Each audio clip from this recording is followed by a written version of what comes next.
Survival of the फाइटेस्ट ये line काफ़ी लोगों ने सुनी होगी। यही वजह है कि ज़िंदगी जीने की जंग लड़ रहे, भूख से तड़प रहे इंसानों को खाना देने के लिए 200 हाथियों का कत्ल कर दिया जाएगा। लगभग 40 साल से भूखमरी के अकाल से तड़प कर लोग मर रहे हैं। ऐसे में उन्हें जीवन दान देने के लिए 1 या 2 नहीं बल्कि 200 हाथियों को मार दिया जाएगा। जिम्बाब्वे में भूखमरी से निपटने के लिए सरकार ने हाथियों को मारने का आदेश दिया है। रिपोर्ट्स की माने तो जिम्बाब्वे के 4 जिलों में 200 हाथियों को मारकर उसके मीट को अलग अलग समुदायों में बांटा जाएगा। जिम्बाब्वे पार्क एवं वाइल्ड लाइफ अथॉरिटी ने इस बात की पुष्टि की है। दरअसल जिम्बाब्वे पिछले 4 दशकों में सबसे बड़े सूखे की समस्या से जूझ रहा है। इस वजह से देश की लगभग आधी आबादी पर खाने का संकट है। अल नीनो के चस्ते देश में पड़े सूखे की वजह से देश की पूरी फसल बर्बाद हो गई है। ऐसे में जिम्बाब्वे के 6 करोड़ 80 लाख से ज़्यादा लोग खाने की कमी से जूझ रहे हैं। बताया जा रहा है कि देश में हाथियों की तादाद कम करने का भी लक्ष्य बनाया गया है।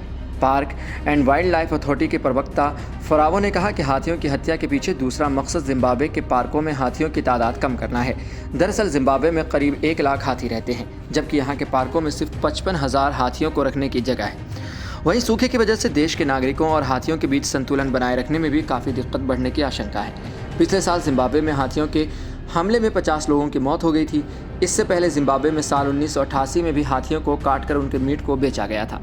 पिछले महीने अफ्रीकी देश नामीबिया में भी सूखे से निपटने के लिए 83 हाथियों को काटकर उसके मीट को लोगों में बांटा गया था।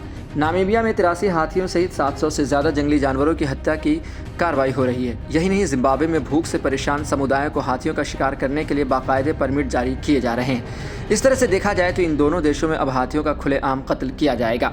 हाथियों के संरक्षण के लिए मशहूर जिम्बाब्वे लंबे समय से UN के convention on international trade and industrial species से हाथियों और उनके दांतों को बेचने की इजाज़त मांग रहा है।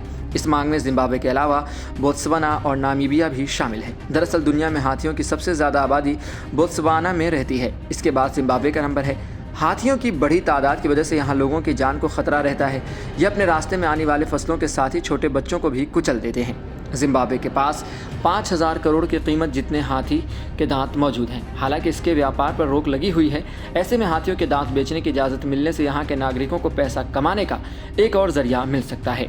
बता दें कि जिम्बाब्वे के पर्यावरण मंत्री ने पिछले हफ्ते संसद को बताया कि उन्होंने हाथियों को मारने की औपचारिक मंजूरी दे दी है।